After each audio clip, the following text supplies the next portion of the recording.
Good afternoon, everyone. Here we are again, Wednesday, 1 o'clock. Thank you all so much for joining us at Stewarts Soundbites. I'm joined by Gerard McDermott QC, who needs absolutely no introduction. This is kind of a part two session because we did touch on care claims and catastrophic injury cases last year, and here we are kind of 30 odd episodes later, bringing us ourselves up to speed. So we're going to talk about care claims. We're going to talk a wee bit about the decision, the Supreme Court decision in Tomlinson-Blake and Mencap, which, Gerard, if you remember at the time of our last episode, the judgment hadn't been released. And we said at the time, oh, we'll come back and let you know how it pans out. So here we are. And I wanted to start off, Gerard, by just kind of quickly, if you don't mind, recapping on the facts of this case that we're going to talk about. The facts of TV Mencap case were it was about whether or not sleep-in carers had to be paid the national minimum wage for each hour that they were on duty. And we're going to talk a little bit about what sleep-in carers means, because I think it's important to distinguish exactly what the duties of a sleep-in carer are before you can determine whether Tomlinson-Blake and Mencap governs it. So in Tomlinson-Blake, Mrs. Tomlinson-Blake was employed by Mencap. She was part of a team providing care to two vulnerable adults in their own home. She provided daycare, but also did a sleep-in shift for specified hours. She had no duties during the night, except, to put it in her words, except to keep a listening ear out. She didn't have any specific tasks allocated to her during the overnight shift. The need to intervene was infrequent. She'd had to get up 6 times in the previous 16 months, so less than once every 2 months. And generally, she positively expected to get a good night's sleep. And she got paid a little under £30 for that. And she brought proceedings to recover arrears of wages on the basis she should have been paid the national minimum wage. And it's really important to note that she positively expected to get a good night's sleep, as she rarely interrupted. So you could say she was there to sleep. Yeah. And I'll come back to that when I come to the judgment. Mr. Shannon provided care at the residential care home. He got free accommodation at the home, all utilities, together with a weekly payment that went up from £50 to £90. He was required to be there from 10 o'clock to 7 a.m., 10 p.m. to 7 a.m., but he was permitted to sleep during that period. He could be called for assistance by the night care worker, and I read from that there's a specific night care worker, but was rarely called on in practice. And he was there from 1993 until I think 2014 when he was sacked, and this formed part of it. But it's really important to emphasize that they could expect to be asleep. Maybe we need to be careful about how we describe those who are available to provide duties at night in our catastrophic injury cases. So those are the facts of it, and that's what they did. Do you want me to talk about the decision? Yes, that's what we're here for, Joe. Tell us what happened. Well, the decision, which in a sense instinctively seemed a bit of a surprise to many, but probably isn't when you read the full decision and you see how they come to it, was that they were not entitled to the minimum wage in either of those cases. It might be thought that that means that you only ever have to pay an agreed allowance. And in fact, an agreed allowance was spoken about by the Low Pay Commission when they did the work preparatory to the national minimum wage coming in the late 1990s. And it was adopted by the Supreme Court as well. We were waiting a little while for this decision, but it came out in March. It has been considered since, but I'm not sure I can see anything of real principle. And it's there, and it's a decision. Whether it will make any difference to our cases, I think it won't, for a number of reasons. Okay. I'm not going to try and give definitive advice because it will be a case-by-case basis. But interestingly, they emphasised that they weren't dealing with the working time regulations. And it's not clear to me whether Mrs. Tomlinson-Blake was working all day and then doing a sleep-in shift, because that might well transgress the working time regulations. Right. And they are a different set of regulations. They operate in parallel, but they are quite different, and the interpretation is different. And they are still governed by the European cases. We're not bound by any new decisions of the Court of Justice of the European Union, but we will effectively take account and be bound by previous ones because they're part of our law. So I suppose you want to know what I think makes our typical case different than these cases. Well, I am interested actually, because we see lots of different care packages, don't we, Gerard? Different, made up in different ways, different duties during the night. And it is interesting to reflect upon and maybe distinguish between those cases where you have, say, a tetraplegic person who requires turning and that sort of thing, and someone who may or may not wake up in the night. So I'm very interested to hear your views on that.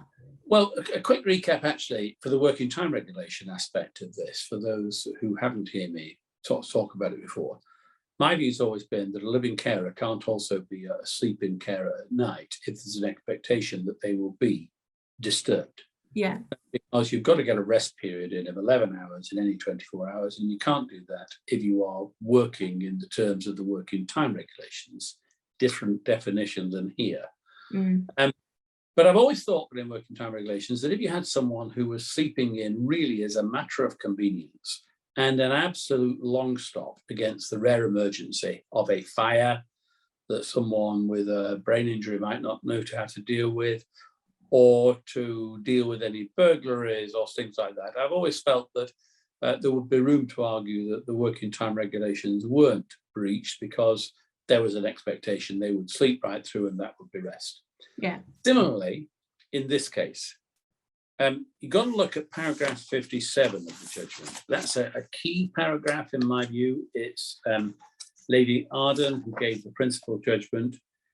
And what she said at paragraph 57 was, the arrangements covered by regulation 15 of the national minimum wage regulations are only those where the principal purpose and objective of the arrangement is that the employee will sleep at or near the place of work, and responding to any disturbance during the time allocated for sleep must be subsidiary to that purpose or objective. And she says, going on, not every worker who is permitted to take a nap between tasks is a sleep-in worker, and the person may, depending on the facts, be working as opposed to being merely available for work, even if his work is only intermittent. And those points, she said, may have particular resonance during a situation that may arise in a pandemic when employees are required to work at home when they can. The pandemic point doesn't really help us, but what does help us is we know that typically, let's take someone with a serious spinal cord injury, perhaps a high-level lesion, who needs to know that there is assistance available at night. Depending on their particular characteristics and their needs, they might be required to be turned at regular intervals at 2 in the morning and 5 in the morning. They may have a BiPAP machine if they have difficulty, respiratory difficulties, and have difficulty putting the mask on and off if they're tetraplegic. They may have a need to get a drink of water, and they may be in difficulty getting out of bed. They may need to go to the toilet, or they may be incontinent.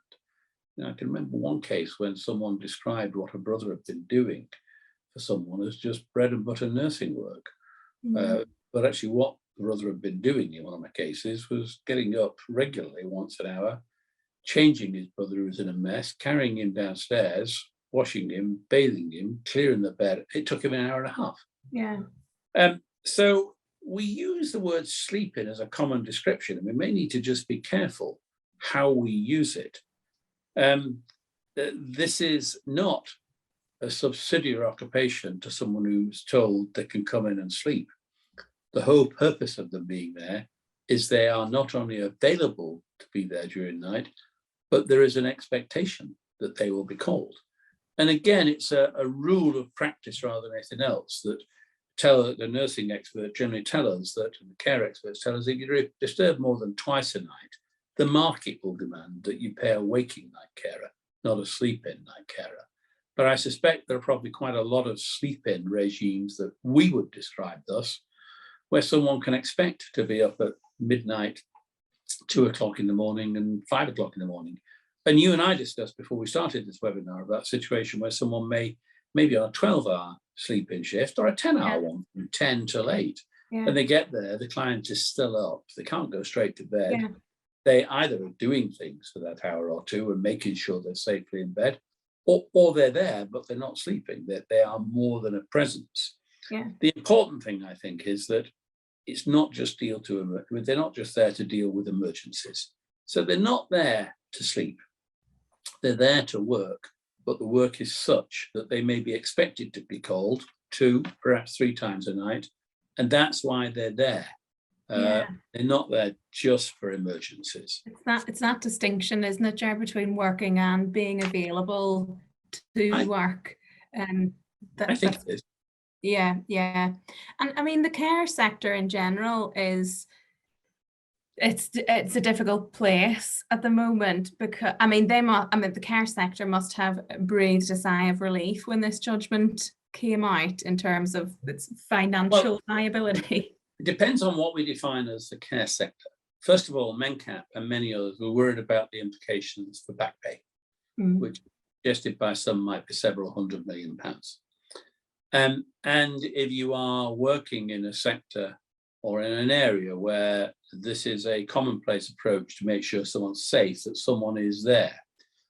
And I think, again, we're made to be careful how we define things. I suppose we would say that those of our clients who need carers, we wouldn't define them, I think, as being in the care sector in terms of being residential homes or the like. They are more typically people with a private care regime. And I would say they are part of the assisted living sector in a sense. You might put it that way. Again, that may be a misnomer because they'll have their own issues. But I think certainly those local authorities, Mencap themselves, who do, it should be said, they do great work. They must have breathed a sigh of relief that they wouldn't have to meet particularly all the back pay. Though the reality is, I think those of us who have to deal with the rates of pay and so on, and know rather more about it, we do expect people in this sector to work for very little when they are doing terribly responsible jobs. Not so much the sleep-in carers who are responsible, but those who work full-time during the day. We expect to pay the minimum wage, and they do very skilled work. Because we are lawyers and we are dealing with these care packages in a very raw kind of financial form, and that we're looking at them in our schedules of loss and thinking about how we plead these cases, and it's difficult, really. But would you say that this decision has had any impact upon how, with these types of cases that we deal with? I don't think it had any impact at all. Right. I've had conferences with a number of experts in the provision of care. And as you know, I'm actually married to someone who is a care expert.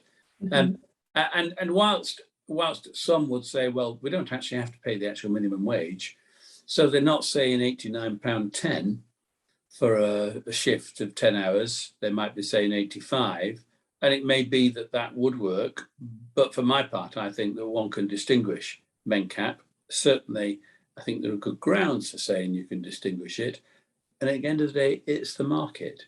And actually, for those who typically carry out these jobs where they will expect to be disturbed, first of all, the working time regulations will prevent them doing one shift and then a sleeping shift.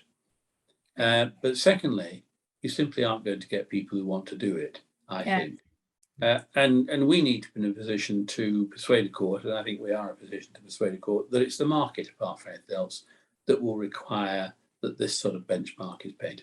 I mean, it is interesting, and it's I've had conversations this week with case managers about kind of the problems with care packages and instituting effective care packages, because there are fewer people who want to do that work because it's becoming known as not being well paid.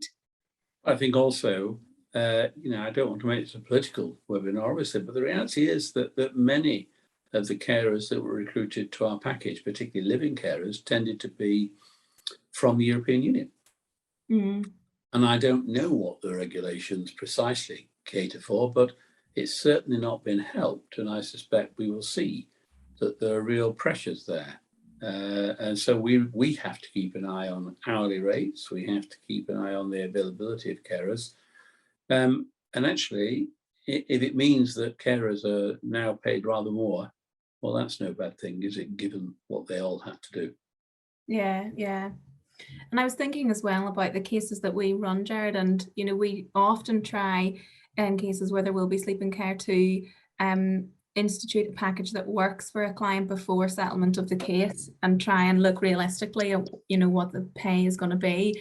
And it helps to do that and to persuade a court and a defendant that this is what needs to happen, really.